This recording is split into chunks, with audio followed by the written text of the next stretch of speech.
근데 삼위일체 선교신학에서 또 중요한 부분이 이제 성령이신데, 이 성령론을 약화시킨 게 아주 중요한 문제라 그랬죠. 계몽주의 사상의 침투로 인해서 그 모던 컬처는 교회에 이렇게 들어왔을 때 성령론을 약화시켜 버렸습니다. 성령을 거진 인정한 선교의 영이신데 성령을 제껴놓고 앞선 거죠.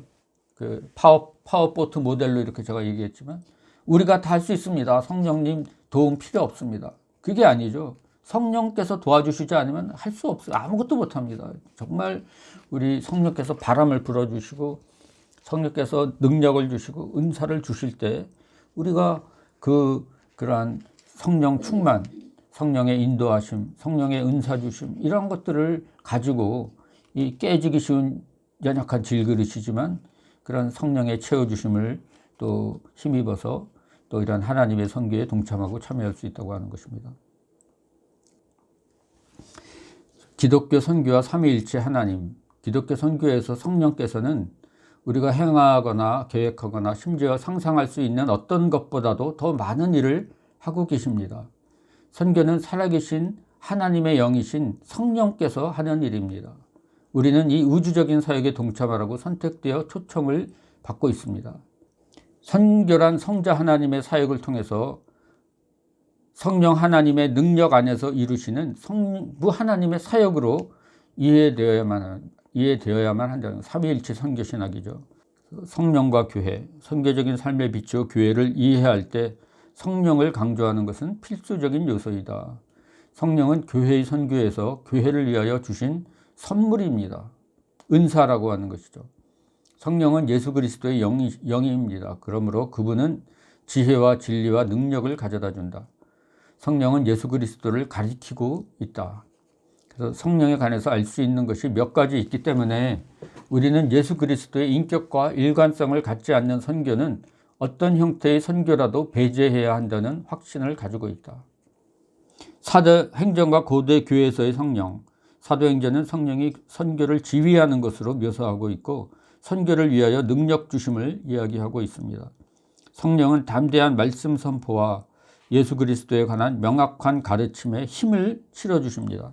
말씀들은 성령의 영감으로 주어졌을 뿐만 아니라 그 영감으로 주어진 말씀들은 그 말씀을 받아들일 준비가 되어 있는 신자들에게 적용되거나 해석되어서 전해집니다. 성령은 회심을 일으키고 이해력을 높여주며 바로 예수 그리스도의 마음을 가지고 살아가는 능력을 가져다주는 말씀과 생각을 통해 역사합니다. 성령은 변화를 일으키는 능력, 이적을 행하고 병을 고치는 능력, 명쾌하고 강력하게 말씀을 전하는 능력, 그리고 율법에 순종하는 능력을 주시는 분입니다. 기독교 선교와 관련해서 어떤 의미를 전해주는가? 하나님의 선교가 처음부터 끝까지 성령의 역사하심이라는 것을 인식해야 하고 교회의 구성원들에게 그것을 명백하게 알려주어야 합니다. 선교에서 우리가 볼 때 자칫 합리적인 것으로 보이는 것이 잘못된 것일 수도 있다는 것을 우리가 알아야 합니다. 선교에서 성령께서 역사하시는 길을 열어드리기 위하여 우선적으로 반드시 해야 할 영적 노력, 금식하고 기도하는 것이 있음을 깨달아야 합니다. 성령은 소통의 전문가이시라고 하는 거죠. 구약 성경에서의 성령에 대한 묘사와 기독교 선교에서의 연속성은 어떻게 되는가? 구약에는 많은 영들이 있습니다. 많은 영들이 있고 하나님의 영은 그 모든 영들을 위에 있는 최고의 영으로 묘사되고 있습니다. 초대교회 경우에서와 같이 성령께서는 사람에게 할 말을 주십니다. 성령은 흔히 어떤 한 사람에게 임재하여 그 사람이 다른 개인에게 직접적으로 이야기하게 하거나 다른 사람들이 하나님께 나아가도록 이끄는 말을 또 하게 합니다. 구약에서의 성령은 사람들에게 임재하셔서 정의와 의가 이루어지게 합니다. 그래서 주의 영이 임하여 정의를 가져다 준다는 또 생각이 구약 성경에 나타납니다. 우리는 정의를 또는 의를 가져다 준다는 것은 죄 문제에 관해 다루고 있음을 분명하게 밝혀야 합니다. 성령께서는 진리를 말한다. 그것은 죄가 어디에서 발견되든 그것을 그대로 드러내는 것을 포함한다. 특히 하나님의 백성들 사이에서는 그러하다. 한 성령과 다양한 문화들. 그래서 소통과 상황, 여기서도 이제 상황화가 이제 본격적으로 다뤄지고 상황화. 이 소통을 위해서는 한 성령이지만 다양한 문화 속에서 사역하기 때문에 상황화라고 하는 것이 필수적이라고 하는 것이죠. 문화를 이해하기 위한 지침. 하나님께서는 문화의 다양성을 사랑하십니다. 모든 문화는 하나님의 형상에 의해 특징 지어집니다. 문화를 만들어내는 인간과 같이 모든 문화는 부패하였고 그러므로 구속을 필요로 한다. 성령께서는 개인의 삶 속에서 역사하시는 것과 같이 문화 안에서도 역사하신다고 하는 것입니다. 그래서 성령께서는 문화의 죄악에 맞서시고 성령께서는 세상을 책망하신다 그랬잖아요. 계속 사람들이 이렇게 죄를 지으면서 사는 사람들한테 죄책감이라는 게 있어요. 다 자기도 의식하고 있습니다. 이거는 천인 공노할 죄라는 것을 알면서도 그냥 또 계속 행하고 있는 것이죠. 이러한 것들에 대해서 성령께서도 이렇게 책망하고 계시고 또 그 죄에 대해서, 의에 대해서, 심판에 대해서 자기네들 심판받고 어떻게 된다는 걸 알고 있다는 거죠. 우리가 그런 사람들에게 공감할 수 있도록 그들의 죄를 드러내고 고백시키고 그러한 죄에 대한 문제로서 해결책으로서 예수님이 형벌을 대신 받았다고 하는 것을 또 우리가 이게 증거할 때 죄와 연결시켜서 우리가 또 이 복음과 은혜를 증거해야 된다고 하는 것이죠. 개인의 경우에서와 같이 예수 그리스도 없이도 일부 문화의 개혁이 일어나는 것을 볼 수는 있지만 하나님께서 의도하신 완전한 구속과 온전한 생활은 예수 그리스도를 선포하고 그분을 영접하지 않고는 일어나지 않을 것이라는 거죠. 그래서 문화의 구속은 개인의 구속보다 훨씬 더 복합적입니다. 왜냐하면 그것은 문화를 넘어서 맺은 관계와 다른 문화와 더불어 맺는 관계를 모두 포함하게 어떤 문화의 회복은 예술 작업이 더 큰 진리를 반영하기 시작하고 어떤 희망의 이미지나 메시지를 포함하게 되는 것을 의미할 수 있습니다. 어떤 문화가 완전하게 변환되는 것은 또한 관계에서 온전함을 이루는 것을 의미합니다. 어떤 문화에서 완전한 회심은 또한 개인과 공동체가 모두 불의와 폭력에 맞서기 위해 결연히 나서는 것을 의미한다. 성령께서 어떤 문화로 들어오고 사람들이 예수 그리스도를 믿는 신앙으로 나올 때 우리는 거기에 두 가지 운동이 일어나는 것을 보게 되고 그것을 발전시켜야 한다는 거죠. 첫 번째가 회심과 변화의 운동. 1907년 그 대부흥처럼 회심하고 변화하는 운동, 대면하는 것이죠. 그리고 두 번째는 복음의 상황화 운동입니다. 적응하는 거죠. 이 복음을 내 삶에 적응하고 내 삶에서부터 복음을 실천하고 내 삶에서 복음의 복음됨을 깨닫고 은혜의 은혜됨을 깨닫고 또 이것을 상황화하는 것입니다. 그러한 삶의 공동체 삶 가운데 이렇게 상황화될 때 그것이 복음으로 또 이렇게 전달이 되는 것이죠. 그 회심과 변화의 운동이 일어난다는 거죠. 대면. 일본의 사회개혁을 주도했던 하천 풍언이든지 대각성 운동 아래에서 미국의 변화이든지 또는 컨스탄티누스 대제 치하에서 법률과 사람의 초유에 대한 변화이든지 죄송합니다. 사람이라고 하는 사람으로 잘못 쓴 것 같습니다. 사람의 초유에 대한 변화이든지 개인의 회심은 본질적으로 문화의 회심과 관련되어 있다. 문화의 붕괴는 문화의 구속이 필요함을 보여준다. 개인처럼 문화도 복종해야 한다. 이러한 복종은 흔히 법, 예술, 관습 그리고 조직의 변화에서 보여집니다. 이것은 세상적인 우상보다 하나님 나라를 더욱 지향합니다. 우리가 그런 세상적인 우상보다 하나님 나라를 지향해서 하나님의 통치를 받을 때 하나님의 제자들이 되어서 그리스도의 가르침을 받고 또 그러한 그리스도와 함께 죽고 그리스도와 함께 또 일으킴을 받아가지고 이러한 그리스도를 머리로 한 이러한 공동체의 모습을 우리가 보여줄 때 이것이 세상에 또 열방에 빛이 되고 또 소금이 된다고 하는 것이죠. 그래서 예수님께서 모여드는 사람들에게 보인 기본적인 반응은 사람들이 어떻게 살아야 하는지에 관해 가르침을 베푸셨습니다. 너희가 들었으나 나는 너희에게 이르노니. 예수님의 말씀은 아주 파격적인 말씀이었다고 하는 것이죠. 반문화적입니다. 카운터 컬처럴. 그래서 오늘 우리가 반문화적이 되어야 되는데 너무 문화적이 세상을 본받지 말아야 되는데 세상을 너무 쫓아가고 있다고 하는 것이죠. 그리고 일부 사람들의 죄와 대면하셨습니다. 독사의 자식들아 너희는 악하니 어떻게 선한 말을 할 수 있겠느냐. 예수께서는 선하고 바른 것을 확인해 주셨습니다. 그것은 하나님 나라와 거기에서 소중히 여기는 것을 반영하고 있습니다. 내가 원하노니 깨끗함을 받으라. 선하고 바른 것은 확인해 주셨습니다. 그래서 예수님께서 사람들 사이에 오셔서 거하시고 행하시는 것은 선교사들의 역할과 다른 것이 아니다. 선교사들은 항상 예수의 죽음을 몸에 짊어지면 예수의 생명이 또한 우리 몸에 나타나게 하려 함이라는 삶을 살아가기 때문입니다. 성령의 그릇으로서 우리는 질그릇이라 그랬죠. 고린도후서 4장 7절. 선교사는 특정한 상황에 그리스도의 영광이 되는 것을 전하기 위해서 사람들 사이로 들어갑니다. 깨지기 쉬운 그릇이지만 복음을 담은 그릇으로, 예수를 모신 그릇으로, 성령이 충만하게 이렇게 채워지는 그릇으로 우리가 들어갈 때 그곳에서 또 이러한 그 복음의 능력의 역사가 나타나게 된다고 하는 것입니다. 성령께서 문화 안으로 들어가실 때 그분은 문화를 깨지고 손상된 상태로부터 고양시키십니다.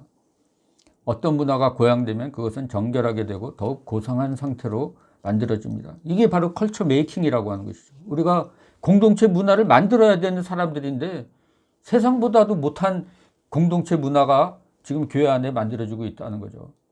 서로 종노릇하여서 그 상호 내주, 상호 존중, 상호 신뢰, 상호 섬김, 이러한 그 공동체 문화를 만들어야 되는데 그게 아니라 3P를 추구하는 그 지도자가 들어오고 세상보다도 더 세상적인 이러한 공동체가 됐다고 하는 것입니다. 이러한 고결하게 하는 사역은 최후의 심판석에서 완결되는 지속적인 과정입니다. 그것은 개인적인 회심이 이루어진 후에 계속되는 하나님의 지속적인 과정이라고 하는 것입니다. 그래서 복음의 상황화 운동, 이게 빠졌습니다. 신학 커리큘럼에 지금 빠져 있는 부분이 바로 이 상황화라고 하는 것이죠. 그래서 이 책에서도 이렇게 상황화 운동을 아주 강조하는데 중요한 부분입니다. 상황화를 해야 됩니다. 우리가 하나님의 영은 한 가지 특정한 문화를 택하여 운영하시지는 않는다. 그분은 모든 문화를 하나하나 택하기 원하십니다. 유대 문화 하나만 택하고 나머지 다 헬라 문화, 라틴 문화, 유럽 다 무시하는 게 아니라 하나하나 다 그 속에서 그들의 문화적 문화를 택해서 또 그들 속에서 이렇게 그 문화를 가지고 또 역사하시는 분이 하나님이시라고 하는 것이죠. 그러니까 예수의 수도사들이 이제 가장 유명합니다. 복음의 메시지를 각기 다른 문화에 적응시켜 전했습니다. 그들은 번역된 기도문, 예배 모범, 예술 작품, 왕실과의 관계, 그리고 어떤 문화적인 의식을 받아들였습니다. 포교 성성, 카톨릭의 그 선교부에 해당되는 것이 포교 성성입니다. 그래서 여기에서는 그들이 명백히 반종교적이고 건전한 윤리에 반하지 않는 한 그들의 태도, 관습, 관행을 바꾸려고 사람들에게 어떤 압력도 가하지 말라, 이것을 지침으로 선교사들에게 줍니다. 그냥 다 웬만하면은 다 받아들이라는 겁니다. 이렇게 그 다 깡그리 부셔버리고 절이면은 싹 부숴버리고 교회를 지르는 게 아니라 그들 속에서 웬만한 것들은 조금 이렇게 그거 사용해서 쓰라는 거예요. 다시 십자가 걸고 교회 건물로 쓰라는 이런 얘기가 바로 지금 포교 성성의 그 지침입니다. 기본적인 관습과 태도는 존중하지만 비도덕적인 행위와 오도하는 종교는 개혁하려는 것입니다. 바울 서신에서도 신앙이 필수적으로 요구하는 것, 올바른 신앙과 윤리적인 행동과 비본질적인 것, 아디아포라, 무관심한 것 또는 도덕법을 벗어나는 것 사이에 분명히 구별되는 특성을 볼 수 있습니다. 그러니까 비본질적인 것은 그냥 냅둬, 그거는 신경 쓰지 말라는 거예요. 뭐 우상에 제물로 바친 고기를 시장에서 뭐 사다가 먹느니 마느니 그 신경 쓰지 말고 그냥 그런 거 개의치 않는다는 겁니다. 이 필수적인 것이 있고 비본질적인 것이 있는데 비본질적인 것을 아주 본질적인 것이냐 이것을 막 강요하고 어떻게 우상에 제사 바친 고기를 또 사다가 먹느냐 막 그 비난하고 정죄하고 막 이렇게 갈라져서 막 이렇게 싸우고 이런 거 하지 말라고 하는 거죠.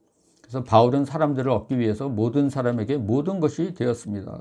고린도전서 9장 19절 22절에 보면 율법이 없는 사람들에게는 율법이 없는 사람들처럼 또 율법이 있는 사람들 율법이 있는 사람처럼 여러 사람들에게 여러 모습이 된 것은 한 사람이라도 더 구원하기 위해서 그렇게 되었다고 그렇게 얘기하고 있습니다.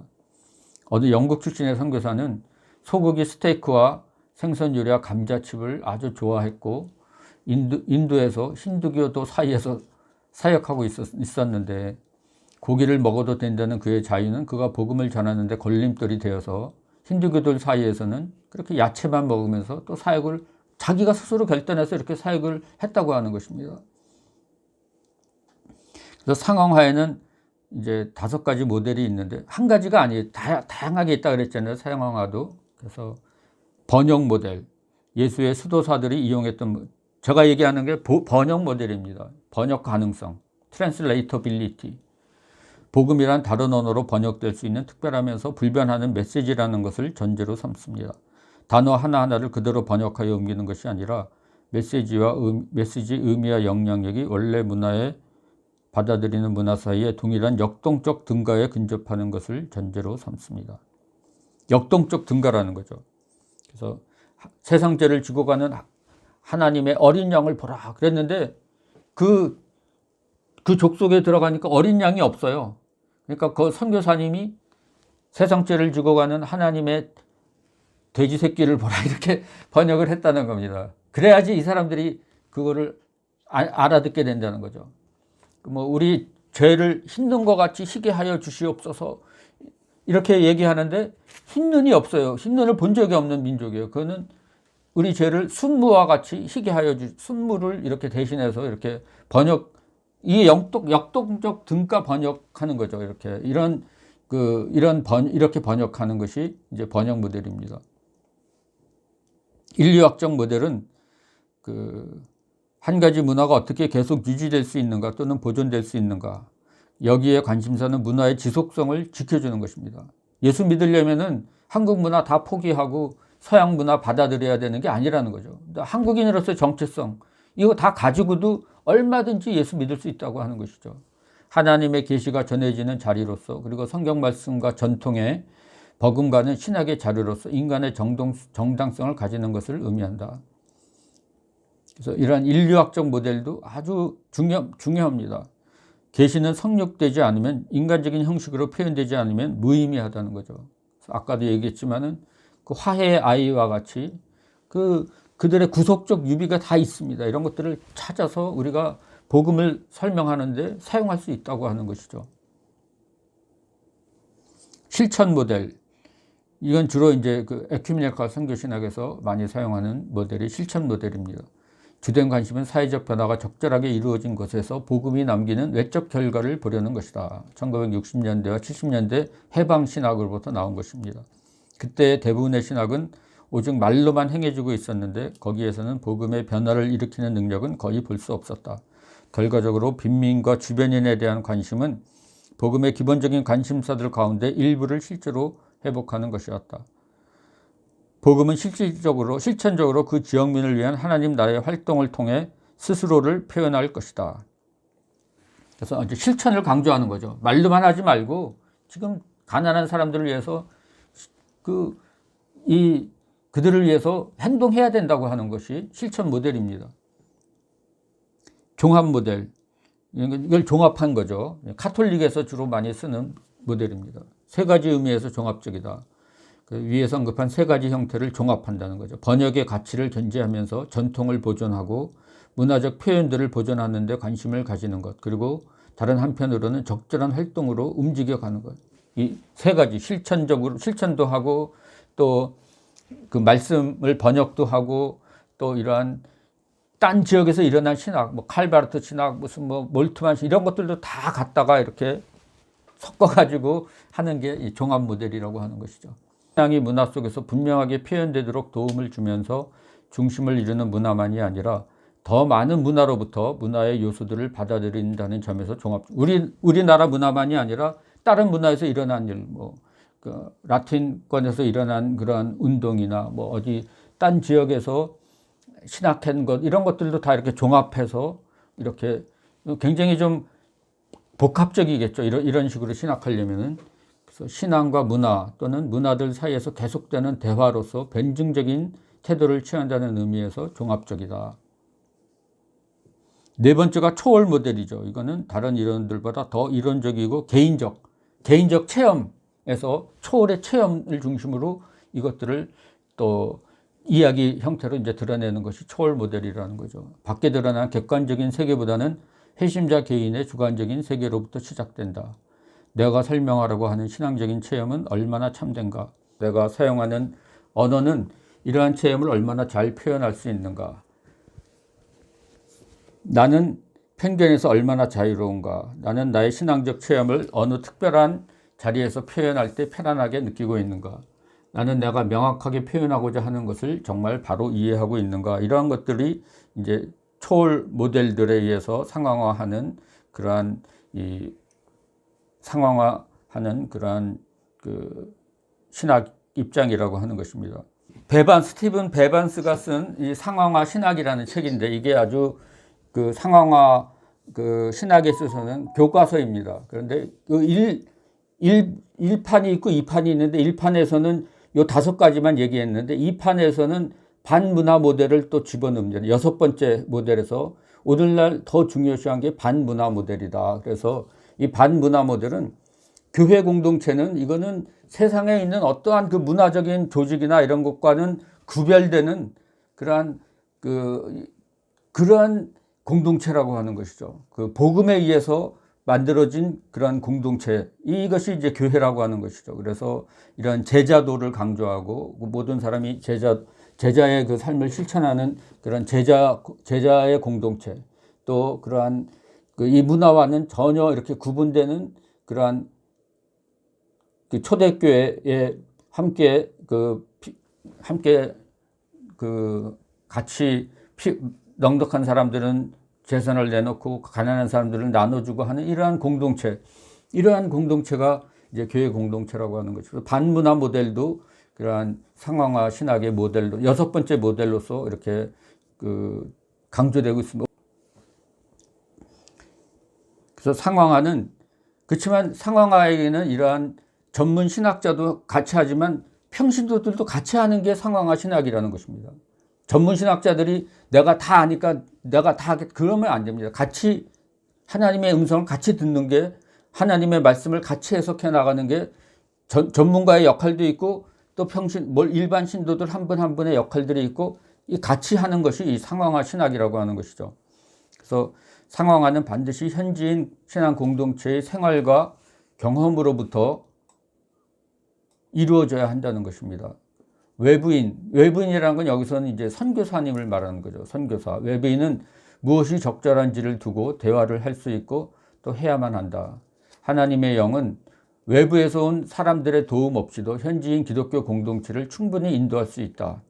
이게 바울 사상입니다. 그래서 바울은 자기가 선교하고 자기가 교회 세웠지만 하나님의 영이 그들 가운데 역사하신다는 것을 믿고 장로 현지인들 가운데서 이렇게 지도자 딱딱 세우고 자기는 거기 계속 머물러 있지 않았다고 하는 것이죠. 자기는 떠나가고 성령께서 다 이것들을 주관하신다는 것을 믿고 그렇게 신생교회들을 놔두고 또 다음 단계 이렇게 나아갔다고 하는 것입니다. 그래서 이러한 선교사의 역할도 중요하지만 그러한 그 초창기에 복음을 받아들이는 과정에서의 그러한 선교사를 도왔던 조사들이나 또 전도 부인들이나 이분들의 역할도 다시 우리가 조명할 필요가 있다고 하는 것이죠. 어떻게 보면 그분들이 더 그러한 복음을 받아들이면서 그러한 그 외부인이 선교사님들이 못 보던 그러한 면들을 보고 그분들이 또 그러한 성령의 인도하심을 받아서 또 그런 사역들을 또 이렇게 개발해 놨다는 김익두 목사님이나 이런 아주 좋은 그 사례라고 할 수가 있겠습니다. 하나님의 영은 외부에서 온 사람들의 도움 없이도 현지인 기독교 공동체를 충분히 인도할 수 있다.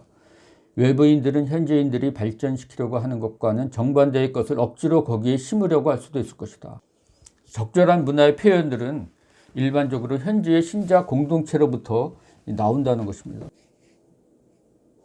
그래서 아까도 얘기했지만은 반문화와 문화화 이게 같이 간다는 거죠. 이 반문화와 문화에 우리가 반대하는 입장입니다. 그렇지만 또 문화에 또 적응해 나가는 게 성령의 그러한 인도하심에 민감해야 된다는 거죠. 아주 예민해야 된다고 하는 것입니다. 우리가 자칫 잘못하면은 이러한 반문화와 한쪽으로 이렇게 좌로나 우로나 치우치지 말라 그러는데 치우치기가 너무 쉽습니다. 한 사람이 그리스도를 향해 회심할 때 그들의 삶의 방향이 새롭게 설정된다. 대부분의 새로운 개종자들은 회심 후 초기에 많은 문화적 규범들과 멀리 떨어진 삶을 살아간다고 할 수 있다. 그래서 문화적으로 사람이 어떤 새로운 문화적 요소들에 익숙해지는 데는 몇 달, 몇 년 또는 몇 세대가 걸릴 수도 있다. 그래서 러브레이스는 다시 익숙해지는 것을 재상황화라고 그렇게 재상황화라고 리컨텍츄얼라이제이션이라고 이렇게 명명했습니다. 이런 게 필요하다고 하는 것입니다. 재상황화. 그냥 어떨 때는 문화에서부터 멀어져야 될 때가 있지만은 어떨 때는 우리가 문화 속으로 또 다시 들어가야 될 때가 있다고 하는 것입니다. 이러한 반문화와 문화화, 여기서 성령의 인도하심을 우리가 어떻게 중요한 것은 성령께서 그 선교의 영으로 인도해 주신다고 하는 것입니다. 그래서 우리가 그런 거 그냥 문화는 이건 세상은 다 더러운 거야. 다 이렇게 쳐내고 이런 거는 굉장히 익숙한데 우리가 복음을 전하기 위해서 또 그들 속으로 들어가고 또 접촉점을 만들고 이거에 대해서는 너무 훈련이 안 되고 준비가 안 됐다고 하는 것이죠. 그래서 이 과도한 상황화의 가능성, 이거는 우리가 너무 잘 알고 있습니다. 우리가 지금 과도한 상황화가 된 거예요. 계몽주의에 지나치게 상황화돼서 교회가 오늘 완전히 세상에서 기업 운영하는 방식으로 교회가 운영이 되고 또 유교 문화 속에서 가족이 이렇게 살아가던 모습처럼 우리가 교회가 그런 유교 문화에 이렇게 갇혀가지고 또 샤머니즘 문화 이런 것들도 교회 안에 그대로 들어와 있다고 하는 것이죠. 그래서 이러한 과도한 오버 컨텍츄얼라이제이션의 가능성에 대해서 경고는 우리가 너무 잘했는데 문제는 레스 컨텍츄얼라이제이션의 위험이 더 크다는 거죠. 그래서 과도한 상황하냐, 레스 컨텍츄얼라이제이션이냐, 여기 균형을 이루는 거, 그게 이제 비판적 상황화라고 이렇게 말씀드렸습니다. 현지 문화에 너무 매료되어 복음 자체를 잃어버릴 정도로 복음의 존재를 과도하게 상황화할 수 있다. 어떤 문화에 복음이 들어갈 수 있게 하는 것은 성령의 사역이다. 그리고 그것은 교회가 들어설 수 있게 하는 사역이다. 성령의 사역이라고 하는 것입니다. 이렇게 모든 역사들은 다 성령의 사역이라고 하는 것이죠. 문화 또는 민족은 하나님께서 이 세상에서 그의 영광을 나타내시기 위하여 이용하시는 중요한 수단이다. 그러므로 상황화는 교회가 선교적인 소명을 수행할 때 이루어야 하는 중요한 과업이다. 상황화는 과업이에요. 우리가 해야 되는 것입니다. 이거 안 하면 이것도 직무유기입니다. 그래서 힘들더라도 젊은이들 속에 들어가서 함께 지내고 또 그 일원이 되기 위해서 노력하고 그게 바로 레컨실리에이션, 화해, 피스 빌딩 이러한 것들이 우리에게 요청되는 복음은 그러한 피스 빌딩을 가능하게 하는 복음 안에서만 그러한 하나님과 화해할 때만 인간이 정말 진정으로 또 공동체를 이루고 화해하고 하나가 될 수 있다고 하는 것이죠. 이게 바로 화해의 복음이고 또 이것이 평안의 복음이라고 하는 것입니다. 상황화가 어떻게 이루어지는가 하는 것은 부분적으로는 선교사의 책임이다. 책임이라는 것이죠. 그러나 그것은 무엇보다도 현지에 있는 개종자들의 책임이다.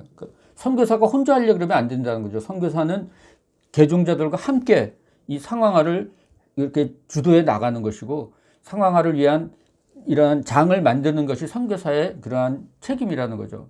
선교사가 가부장조 내가 힘이 있으니까 니네들은 무조건 이렇게 해 이렇게 하면 안 된다는 겁니다. 이게 그게 아니라 평신도들 개종자들로 하여금 성경 공부하고 성경에 비추어서 자기들의 문화에 비추어서 이런 것들을 바르게 판단할 수 있는 할 수 있도록 그렇게 장을 만들어 주는 것이 이제 선교사의 책임이라고 하는 것이죠. 삼위일체 하나님과 종교들의 수많은 신들.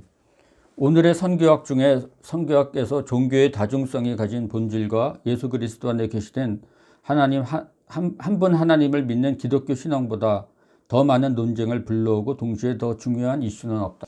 하나님의 영이 모든 민족 사이에서 역사하고 계시고 각 개인 안에서와 모든 문화에서 하나님의 형상을 회복시키는 일을 추구하고 계신다. 그래서 우리를 구속하시고 영적 은사를 주시는 그 동일한 성령께서 다른 충성된 사람들의 삶 속에서도 역사하고 계신다. 그러므로 우리가 다른 종교에 관해 이야기할 때 우리는 진리와 가오를 모두 반영하는 궁극적 충성심에 관해 이야기하고 있는 것이다. 그러니까 그들도 진리와 가오가 그들에게도 섞여 있고 우리에게도 진리와 가오가 섞여 있다고 하는 것입니다. 그래서 우리는 다른 신앙인들에게 기독교의 복음을 증거하는 일이 그들 안에 하나님의 현존을 영적으로 인지하는 것을 포함한다고 확실히 말할 수 있고 또 말해야만 한다. 고넬료 같은 사람도 로마 백부장이었지만 성령께서 그에게 역사하셔서 물론 베드로를 데리고 와서 베드로의 말을 들으라 이렇게 역사하셨지만 하여튼 고넬료에게도 이렇게 성령께서 역사하셔서 그렇게 또 베드로를 찾도록 그렇게 했다고 하는 것이죠. 이처럼 다른 신앙인들에게도 성령께서 말할 수 있다고 하는 것이죠. 다른 종교를 가진 사람들이 성령을 체험한다면 만일 모든 사람이 하나님의 형상으로 지음받은 것이라면 그리고 만일 성령이 구속을 통해 그분의 형상을 회복시키기 위해 역사하시는 분이라면 선교학은 다른 신앙에 대한 탐구를 성령이라는 주제하에 두어야 한다. 그래서 다른 신앙에 대한 탐구, 종교 신학이죠. 이거를 성령론 여기 이 카테고리에 이제 두어야 한다고 하는 것입니다. 우리는 기독교 선교와 다른 종교를 이야기할 때 반드시 두 가지 유혹을 피해야 한다는 것입니다.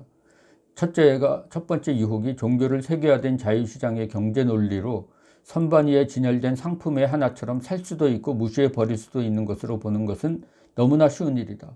그러니까 종교 상품 경쟁하는 거예요. 이렇게 잘 포장해서 누가 더 그 많은 사람들을 또 믿게 하는 식으로 이렇게 하나의 그 상품, 이 자유 경쟁 상품으로 이렇게 볼 수 있다고 하는 것이죠.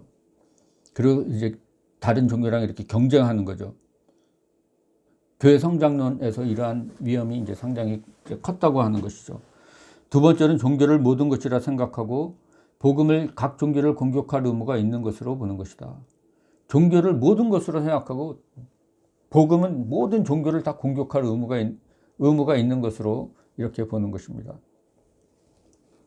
근데 예수 그리스도는 각 문화에 거하시러 모든 문화, 열방의 빛으로 모든 문화에서 다 거하시러 모든 문화가 다 하나님의 형상을 반영하는 부분이 있고 또 마귀의 유혹에 넘어가서 그러한 우상을 숭배하는 그런 부분이 있다고 하는 것입니다. 그러므로 종교적 신념과 생활은 성령께서 신앙과 성화의 삶을 주시기 위해 역사하실 때 중요하다는 거죠. 우리는 설교자, 복음 전도자, 선지자 그리고 이교도 왕들, 성경에 보면은 애굽의 바로 왕과 느부갓네살 왕에게와 종교적인 비그리스도인 고넬료에게까지 말씀하시는 성령을 이제 살펴보았다. 이런 예들이 하나하나에서 하나님의 영은 사람들을 자기에게로 더 가까이 오도록 이끄셔서 하나님이 누구이신지 그리고 그들을 향한 그분의 뜻이 무엇인지를 더 잘 이해하도록 하셨다. 성령을 통해 주시는 계시는 회개와 순종을 요구하십니다. 이제 우리가 기독교 선교와 다른 종교를 고찰할 때 이런 신학적 진리, 곧 하나님은 그분의 성령을 통하여 사람들을 예수 그리스도에게로 인도하시는 분이라는 것을 재확인하여야 한다는 것입니다. 성령의 역사하심을 인정하는 것은 우리가 다른 사람을 섬기는 사람이 되기 위해서 다른 종교와 문화를 주의 깊게 연구하는 것을 요구합니다. 그래서 그들의 종교와 문화를 주의 깊게 연구하면서 또 이런 상황화 노력을 우리가 끊임없이 해야 돼요. 그래서 선교는 소통과 관련되고 소통은 관계와 관련된다. 하나님의 깊은 사랑을 전하는 것과 같이 관계가 더욱 친밀해지면 질수록 더 많은 지식과 공감이 요구된다. 그러므로 우리는 복음에 충실한 전달자가 되기 위해서 다른 종교를 연구할 때 중요한 주제들을 가려내는 데 시간이 필요하다. 그래서 20세기에 나왔던 다른 종교에 대한 패러다임을 보면은 이제 상대주의, 모든 종교는 하나의 진리를 향해 가는 길들이다. 그래서 트렐치나 윌리엄 호킹, 평신도 보고서를 작성한 사람이죠. 1933년도에 그 선교의 재고라고 하는 그런 평신도 보고서를 작성한 하버드 대학교 철학 교수 호킹, 폴 틸리히 그리고 스미스, 윌리엄 켄트웰 스미스, 이런 사람들은 상대주의입니다. 모든 종교는 결국은 다 하나로 만난다. 꼭대기, 산 꼭대기 가면은 다 하나로 만난다는 거죠. 두 번째가 파괴하지 않고 성취시킨다. Not to destroy, but to fulfill. 그래서 코드, 바고, 파르쿠하르 이런 사람들이 이제 성취론이죠. 그러니까 다른 종교에서 추구하던 것들에 대한 답이 기독교에 있다는 거죠. 그래서 기독교는 힌두교의 면류관이라고 하는 것이 이러한 파쿠하르의 그러한 책 제목입니다. 기독교는 힌두교의 면류관. 이러한 모든 종교들이 추구하고 갈망하는 것에 대한 답변이 여기 복음에 있다고 하는 것이 이제 성취론이라고 하는 것입니다. 세 번째로는 계시와 반대 명절에서의 종교. 아주 이 종교는 인간이 하나님께로 나아가는 이런 교만한 이러한 짓이고, 이 기독교는 하나님이 이렇게 알려주신 것이라는 거죠. Revelation and Religion in Antithesis. 칼바르트가 이러한 입장이라고 하는, 종교에 대해서 아주 그 인간의 그렇게 인간이 힘으로 하나님께로 나아가라는 이런 시도로 이렇게 종교를 봤다는 것입니다. 네 번째로는 불변의 역설. 기독교의 신앙과 다른 종교들. 역설이라는 것입니다. 패러독스. 그래서 브룬너와 크레머가 이런 기독교 신앙과 다른 종교, 완전히 다른, 그냥 아주 다른 시스템이고 다른 체계라고 하는 것이죠. 이것은 서로 이렇게 무슨 공통적인 요소나 이런 거 없다는 거죠. 완전히 제각기 다른 그러한 하나의 체계들을 이루고 있다고 하는 것입니다. 그래서 성경에 나오는 두 가지 흐름이 있는데, 하나는 포괄적인 입장입니다. 그리고 두 번째는 배타적인 입장이죠. 포괄적인 입장은 모든 나라와 민족의 주님으로서 하나님을 지향하는 보편적인 흐름이다. 하나님께서 다른 민족들을 포괄적으로 받아주시는 것은 미래에도 그들을 받아주신다는 그분의 의도를 드러내는 것이다. 그래서 이 포괄적, 이렇게 보편적으로 모든 나라와 민족이 또 하나님을 향해서 나아가고 있다 하는 그런 입장이 있고, 이러한 것들도 성경에 담겨져 있다는 것이죠. 그래서 열방의 빛으로 제사장 나라 민족으로 이스라엘이 그 열방과 하나님 사이에서 하나님이 누구신지를 보여주는 그런 제사장 나라와 민족이라는 거죠. 배타적인 입장, 이거는 천하 사람 중에 구원을 받을 만한 다른 이름을 우리에게 주신 일이 없습니다. 사도행전 4장 12절. 이 두 가지가 같이 있다는 것입니다. 그래서 다른 종교에 대한 기독교 신학에 포함되어 있는 세 가지 기둥, 아주 세 가지 이 토대라고 할 것인가, 세 가지 중요한 변수라고 이렇게 얘기할 수 있는 거죠. 많은 사람들이 이 두 가지만 본다는 거예요. 1번, 2번. 근데 이제 데이비드 버시는 세 번째도 넣어야 된다는 거죠. 악마의 영향력이 미치는 영역이 있다고 하는 거, 이거를 고려해야 된다고 하는 것입니다. 그래서 첫 번째가 사람이 하나님을 신앙적으로 인식하고 그분께 관심을 가지는 것. 두 번째가 하나님께서 계시를 통해 인류에 관여한다는 거죠. 그렇게 계시, 그러한 특별 계시를 이제 얘기하죠. 그러한 인간의 몸으로 이 땅에 오셔서 인류에 이제 관여하신다고 하는 이 면도 계시, 일반 계시, 특별 계시 다 포함해서 하나님께서 알려주시는 거죠. 세 번째는 악마의 영향력이 미치는 영역입니다. 그래서 그리스도인들이 하나님의 계시를 인식하고 그것을 받아들이며 그대로 따를 때가 있다. 어떤 때에는 그들이 하나님의 계시를 받아들이지만 악한 자에게 또한 귀를 기울이고 은혜를 율법으로 바꾸며 해방을 노예 상태로 바꾸게 된다. 조금 아주 미묘한 차이로 공로 사상으로 돌아가고 율법주의로 돌아가고, 조금만 방심하면 우리는 다시금 탕자의 동생에서 탕자의 형의 그 입장으로 이렇게 바뀌게 되는 것들을 이제 보게 됩니다. 그래서 이 악마의 영향력이 미치는 영역. 요 세 가지를 같이 봐야 된다는 겁니다. 이 세 가지를 다 같이 고려해야 된다는 거죠. 우리한테도 악마의 영향력이 미치는 영역이 있습니다. 그래서 기독교도 그런 것들에 의해서 막 십자군 전쟁도 하고, 어떨 때는 막 남미에 가서 막 이렇게 정복해가지고서 막 이렇게 원주민들 다 막 이렇게 힘으로 막 이렇게 개종시키고, 이런 게 있었다고 하는 것이죠. 이런 것들에 대해서 우리 속에도 그런 게 있고, 또 다른 종교들 속에도 그러한 우상숭배적이고 악마적인 요소도 있지만, 또 그들에게도 또 하나님을 신앙적으로 인식하고 그분께 관심을 가지는 이러한 부분도 있다고 하는 것이죠. 그래서 이러한 다른 종교에 대한 입장에 있어서 이러한 세 가지 면들을 우리가 다른 종교에도 일반 은총의 영역이 있고 또 그러한 일반 은총을 인식하고 관심을 가지는 그런 부분이 있고 또 악마의 영향력이 미치는 영역이 있고 우리도 마찬가지라는 것이죠. 우리에게도 이렇게 하나님의 계시를 통해서 하나님의 그 계시해 주시는 부분 또 그것을 깨닫고 관심을 가지는 부분이 있지만 악마의 영향력이 미치는 부분이 있다는 거죠. 그래서 같은 논리로 우리는 다른 종교를 하나님의 계시를 인식하려는 것으로 이해할 수도 있다. 그러나 때로는 다른 종교를 하나님께로부터 떼어놓으려는 다른 목소리로 이해할 수도 있다.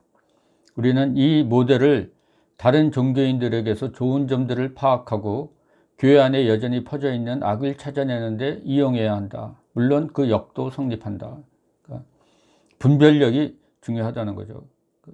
돈 리차드슨의 평화의 아이, 제가 한번 말씀을 이렇게 드렸는데 여기에도 보면은 그러한 우상 숭배적인 요소가 있어요.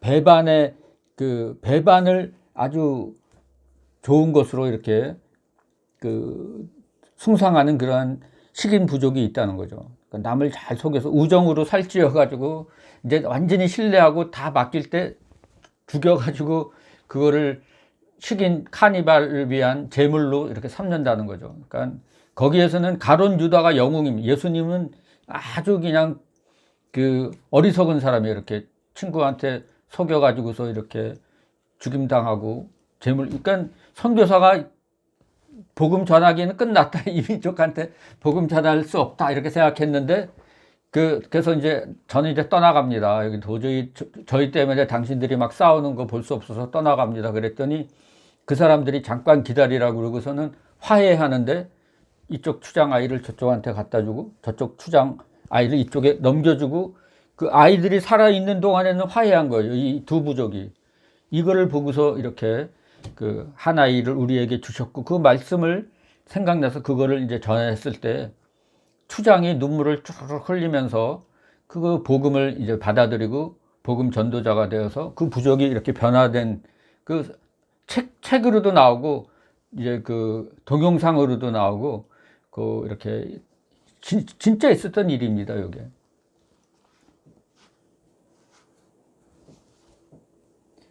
그래서 아직 서구에서 오순절주의가 일어나기도 전에 아시아와 아프리카로 갔던 선교사들은 그들이 새로 얻은 개종자들의 삶에서 사도시대와 같은 사역을 대면하기 시작했었다.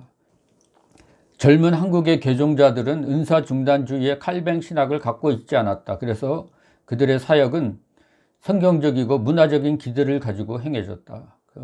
전도 부인들, 수많은 전도 부인들과 또 조사, 선교사들을 따라서 선교사역을 돕던 조사들, 김익두 목사, 이러한 초창기의 길선주 목사, 이러한 분들은 이런 식의 부흥을 체험하면서 전혀 깔뱅 신학에는 나와 있지 않던 그러한 성경적이고 문화적인 기대를 가지고 사역을 했다는 거죠.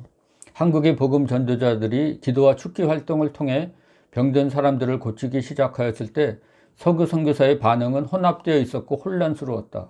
선교사님들도 이렇게 반반 갈라져요. 어떤 선교사님들은 그거 이제 성경 보면서 그대로 기도하고 막 선교사 부인 가운데 그런 선교사 부인도 있었습니다. 그거 그대로 보고 믿음으로 해서 이렇게 귀신 쫓아내고 했던 그런 베어드 선교사 부인이 이제 그런 식의 또 사역을 한 것을 이제 기록으로 남겨줬습니다. 그렇지만 또 많은 선교사들은 또 굉장히 이제 불안스러운 눈으로 쳐다보고 경계하고 막 이렇게 어떻게 하면 못하게 하고 이런 것들이 있었다고 하는 것입니다. 이제 1907년 부흥운동이 일어날 때 이러한 면들이 이러한 눈에 보이지 않는 갈등이 있었다고 이렇게 얘기하고 있습니다. 한국인들은 성경을 가지고 있었고 그들의 문화적 상황을 안고 있었다. 그래서 한국 사람들이 보는 성경과 선교사님들이 또 얘기하는 성경이 달라요. 한국 사람들은 전부 예수님 귀신 쫓아내는 얘기 이런 것만 그냥 보는 겁니다. 그래서 그들은 병 고침을 위해 기도했고 귀신들을 쫓아냈다. 무당들은 그런 능력을 가지고 있었다. 그래서 지존하신 하나님의 사제라면 누구라도 병 고치는 능력을 가지고 있으리라고 기대했던 것이다.